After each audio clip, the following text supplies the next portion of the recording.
I grew up in Plymouth, North Carolina. It's a very small town. You can actually ride through it and don't even know that been past it or whatever. It's a very small town, and it's not the population is it's not that big. We grew up in in a rural area out in the country. I have 8 siblings. My mom, I tell you, she was with anybody that, like I said, that was my role model. She was the one that kept all 9 of us together, and people always compliment us on the fact that with family, they've never seen a family that's so together as we are, because we're always there for each other, and that was one of the things that my mom instilled in us, how important family is. My dad, like I said, he passed away like 5.5 years ago. He was terrific. He was always the one, like I said, that was there. Mom came first. Mom was the one that had the strict rules. Dad was the one that was like, he would let us get by with things. But my mom, oh, she was the strict one, you know? And it was, even when I was growing up in the South, we had a lot of, I didn't go into, only into high school did I go into an integrated school. We were all in, segregated, schools. And, and it was hard, at first in going, into that with everybody interacting with each other. I came to New York in 1975. I worked at Aegis Communications Group, and I was there for like 27 years, working in Manhattan. And then how I came to Maritime, I had, when the company had left and moved to Florida, and at that time I said, well, okay, I'm home now. So I stayed home for almost a year. And then I said, okay, let me put my resume out there. So when I did, the same day someone called me, and then they told me about, it was a temporary assignment to come to SUNY Maritime. So I came here in those 2 months. It was supposed to be a 2-month assignment, and here it is now going on 19 years, I'm still here.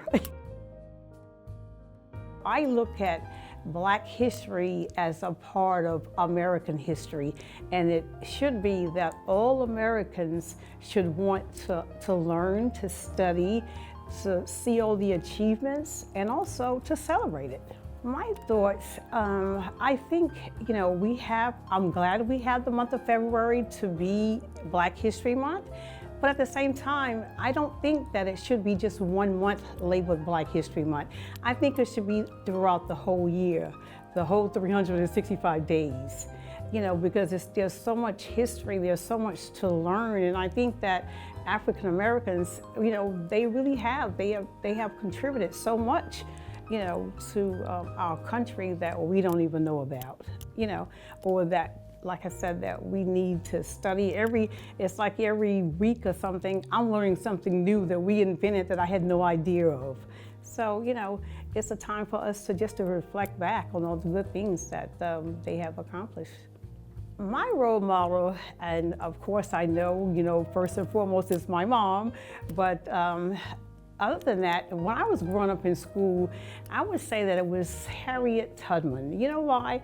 Because in our school books, we always learned about her. She was always, Harriet Tubman, she was a slave. She worked hard in the fields, and then when she got older, she actually used the Underground Railroad and, to help free her own family, her siblings, her mom, her parents.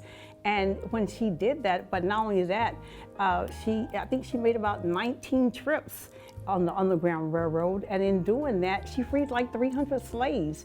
I mean, what a wonderful woman, bravery, but not only that, she even stood up for other women and people that she saw was being abused by their master or overseer.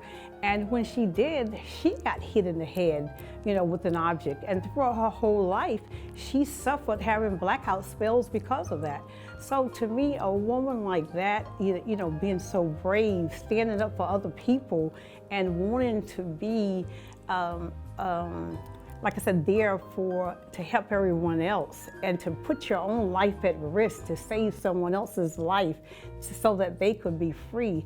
I mean, I just think that's outstanding. So I look at that, and it's something that we can, like even with my children, I just tell them how important it is, you know, to help others out and to always to be there, do whatever you can, and, you know, teach your children the right way. And with me, I know I would risk my life even for my own kids. So to her, I think she was, to me, she was a fine example.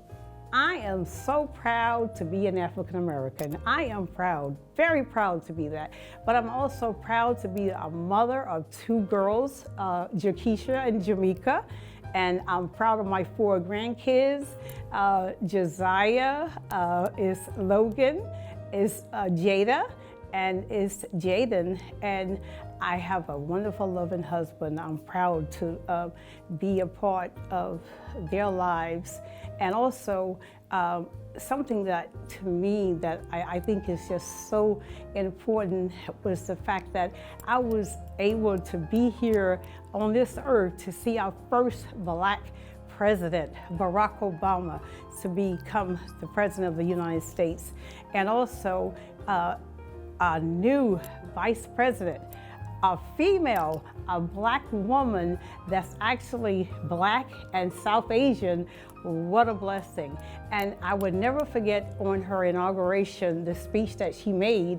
And that speech was, I may be the first, but I will not be the last. I think that's an encouragement for all females, for us to see that, you know what, don't let anyone take away your dreams. Dream high. Don't ever let anyone discourage you to say what you can't do, because by her doing this, she made it possible. Reach for the stars. It's awesome. Michelle Obama, I look at her as a role model for women. And again, she was our first African-American First Lady in the United States of America. And she's such a classy woman.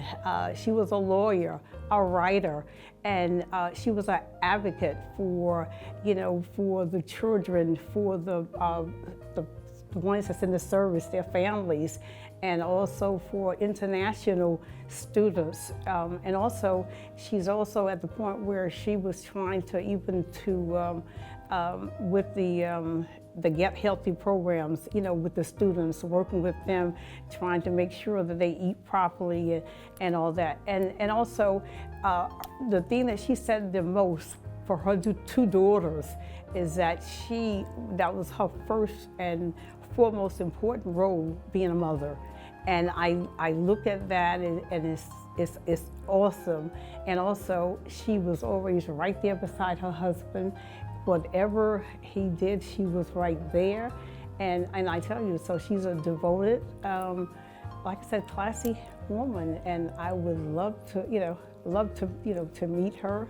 She's a dynamic woman, you know. I would say my legacy would be